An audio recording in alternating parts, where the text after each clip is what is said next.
Hasil Timnas Indonesia U19 versus Malaysia U19 di Piala AFF 2024, skuad Garuda Gilas Harimau Malaya.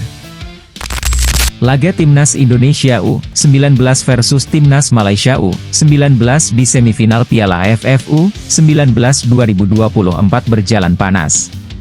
Kedua tim sama kuat sejak babak pertama dimulai dengan hasil sementara tanpa gol. Berlangsung di Stadion Gelora Bung Tomo, Surabaya, pada Sabtu 27 Juli 2024, Timnas Indonesia U19 akhirnya menang dengan skor 1-0 setelah susah payah berjuang. Hasil itu praktis membawa skuad asuhan Indra Syafri tersebut melangkah ke final melawan Timnas Thailand U19 yang telah lebih dulu lolos usai mengandaskan Timnas Australia U19 dengan skor 1-0.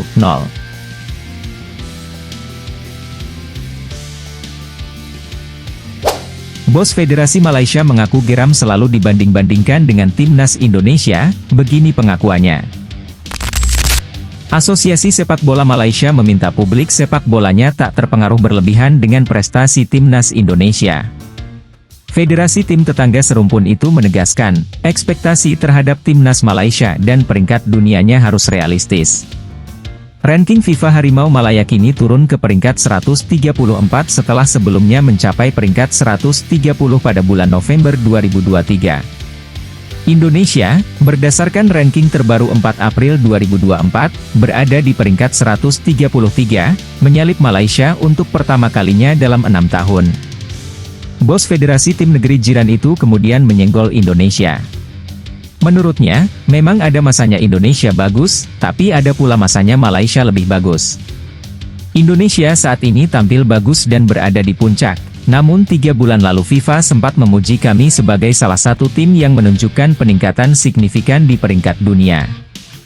Terkadang ketika kami menang, kami cenderung lupa dan terbawa suasana, langsung mengincar Piala Dunia, ujar Presiden FAM Hamidin Mohamad Amin.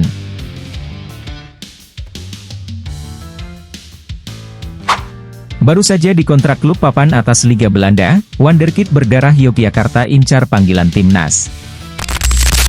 Bintang muda keturunan Surabaya dan Yogyakarta ini langsung incar panggilan timnas Indonesia jelang kualifikasi Piala Dunia 2026. Padahal, pemain potensial Eropa ini baru saja mendapat kontrak profesional dari klub kasta teratas Liga Belanda yakni Fortuna Sittard untuk musim depan. Seperti diketahui, Timnas Indonesia asuhan Shin Tae-yong tengah melakukan persiapan jelang putaran ketiga kualifikasi Piala Dunia 2026 pada September mendatang.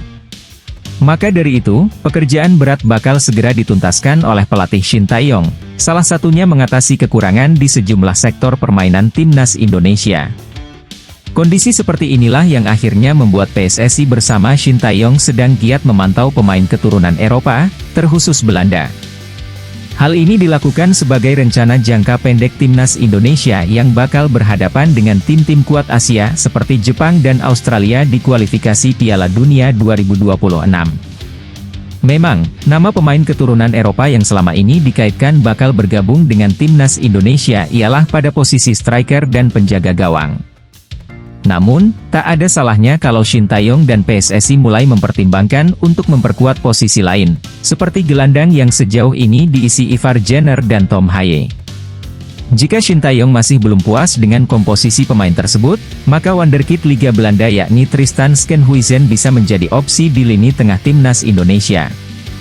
Tristan Schenhuisen diketahui mempunyai garis keturunan Indonesia dari sang kakek yang asal Surabaya dan neneknya lahir di Yogyakarta. Tristan Schenhuisen bersama pemain keturunan Indonesia lainnya yakni Lois Hermsen belum lama ini menerima kontrak profesional dari tim senior Fortuna Sittard. Pemain yang berposisi sebagai gelandang bertahan itu tampil gemilang bersama Fortuna Sittard U21 musim lalu dengan catatan 7 gol dan 7 assist dari 15 laga. Hal itulah yang membuatnya dipromosikan ke tim senior Fortuna Sittard musim depan. Namun cukup disayangkan, ia tak bisa berada satu tim dengan Ragnar Oratmangoen yang dilepas klub.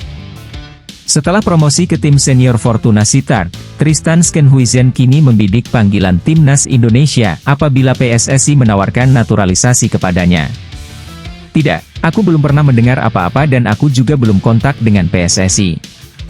Kita tunggu saja, kalau mereka menghubungi aku, kemungkinan aku ingin melakukan naturalisasi. Tentu saja pasti kesempatan yang bagus jika bisa membela Belanda, tapi jika tidak bisa pastinya timnas Indonesia kesempatan yang bagus.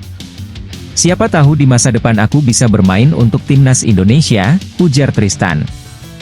Tristan Schenhuisen pun mengakui kalau dia selalu mengikuti perkembangan timnas Indonesia yang bakal tampil di putaran ketiga kualifikasi Piala Dunia 2026. Wonderkid kelahiran 2004 tersebut juga berharap kalau timnas Indonesia nantinya bisa melaju ke putaran final Piala Dunia 2026 untuk kali pertama.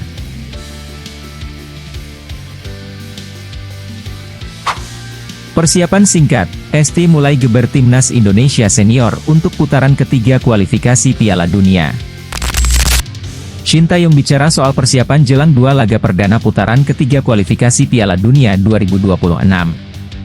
Ya, seperti yang diketahui timnas Indonesia bakal satu grup dengan Jepang, Australia, Arab Saudi, Bahrain, dan Cina di grup C.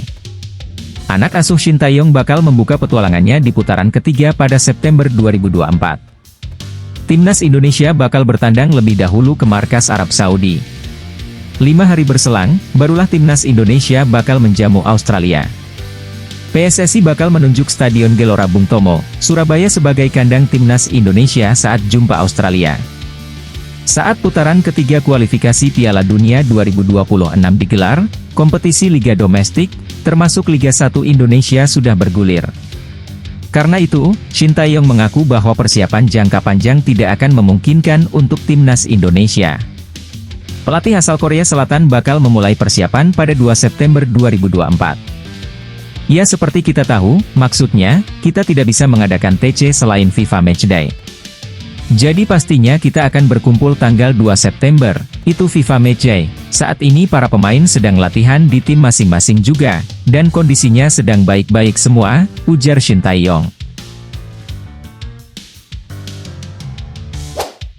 Sandy Walsh bawa kabar baik saat bantu KV Mechelen tahan imbang jawara Liga Belgia. Bintang timnas Indonesia, Sandy Walsh, catat statistik mentereng saat bantu klubnya, KV Mechelen, tahan jawara Belgia, Klub Brugge. Sandy diketahui diturunkan sejak awal pertandingan. Ya, KV Mechelen sukses menahan imbang jawara Liga Belgia musim lalu Klub Brugge 1-1. Pertandingan itu merupakan bagian dari matchday pertama Liga Belgia 2024-2025. Klub Brugge yang bertindak sebagai tuan rumah unggul lebih dulu pada menit 51. Namun, KV Mechelen membalas pada menit 65. Laga itu pun berakhir imbang 1-1. Sandy Walsh dipercaya bermain sejak awal pertandingan oleh pelatih Besnik Hasi. Meski hanya tampil selama 61 menit, Sandy mampu memperlihatkan statistik cukup baik. Melansir SofaScore, Sandy Walsh mampu mencatatkan 43 sentuhan, dan 83% umpan akurat. Sandy juga membukukan 3 dari 8 umpan panjang yang akurat. Tidak hanya itu, Sandy berperan besar di lini pertahanan KV Mechelen. Walau sempat kebobolan, pemain timnas Indonesia itu sejatinya mencatatkan 3 kemenangan dalam duel udara, 3 sapuan, dan 1 kali memblok tembakan. Tentunya, catatan ini menjadi modal yang baik bagi Sandy di KV Mechelen. Terlebih, Sandy sudah dipercaya oleh sang pelatih sebagai pemain skuad utama sejak awal musim ini. Sementara itu, statistik itu juga menjadi bekal positif bagi Sandy sebelum membela timnas Indonesia. Sebab, Sandy berpeluang dipanggil pelatih Shin Tae-yong untuk membela skuad Garuda di putaran ketiga kualifikasi Piala Dunia September mendatang.